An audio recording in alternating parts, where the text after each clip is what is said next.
Nous en venons à la proclamation de l'évangile jusqu'au bout de la terre. C'est à un évangile glorieux que nous faisons référence. Partout où nous allons, nous trouvons des gens qui s'élèvent contre le péché et qui prêchent la nécessité d'être en bon terme avec Dieu et d'enlever tout ce qui peut être la cause de son déplaisir. Vous pouvez dire que cela nous conduit à la simple prédication de la substitution et ainsi de suite, mais j'ose suggérer qu'il y a beaucoup plus que cela. D'après la compréhension que nous avons, cela peut nous conduire seulement à quelque chose d'entièrement objectif. Vous trouverez cela dans la parole de Dieu. Dans l'Ancien Testament, il est abondamment prouvé en type, et dans le Nouveau Testament par de nombreux enseignements que l'efficacité de notre témoignage dépend de la mesure dont la gloire aura été saisie. Cela doit être confirmé et rendu clair, et il doit y avoir un impact sur l'ennemi, et plus qu'un impact doctrinal. La doctrine peut sonner absolument juste et véritable, mais Satan n'est jamais vaincu de cette manière. Il doit y avoir une incarnation de la doctrine, et si vous le permettez, il est clairement révélé qu'il y a des degrés de gloire, parce qu'il y a des degrés qui nous font entrer dans ce que signifie la mort, la résurrection, l'ascension et la glorification du Seigneur Jésus. Entrer dans cela est distinct de la simple connaissance des faits, des doctrines ou des vérités historiques. Le Seigneur Jésus est dans le ciel et nous devons le connaître d'une manière céleste. Nous devons aller au ciel pour le connaître et nous devons y aller maintenant.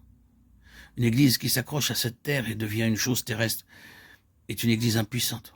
C'est seulement une église qui occupe spirituellement sa place dans les cieux qui pourra marquer de son empreinte cette terre.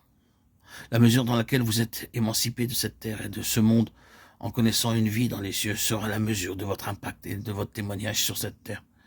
Un chrétien mondain est un chrétien impuissant. Une église mondaine est une église dépourvue de puissance et de gloire.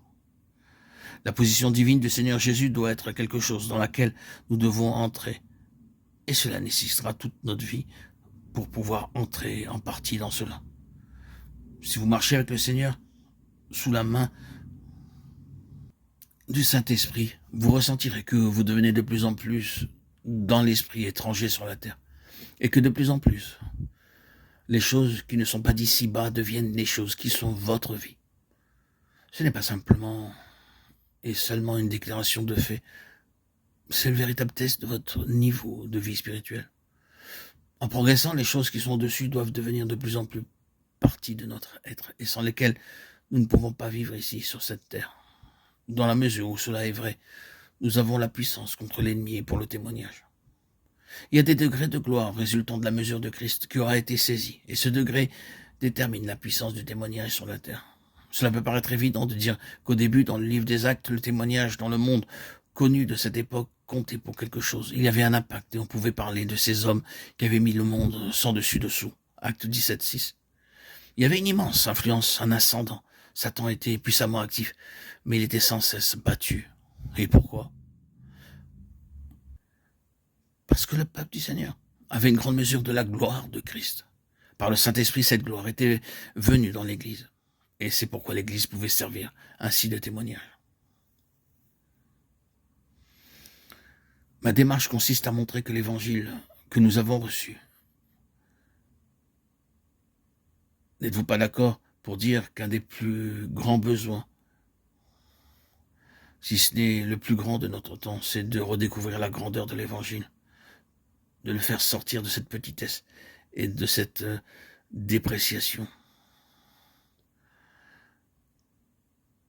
d'un évangile au rabais qui offre toujours quelque chose pour le plaisir et la satisfaction de ceux qui sont concernés pour les rendre heureux. Cela peut être très bien, mais c'est très bon marché. Oh, il y a quelque chose d'infiniment plus grand que cela. Cela remonte bien avant, dans l'éternité des âges passés, dans les conseils de Dieu. C'est une chose immense.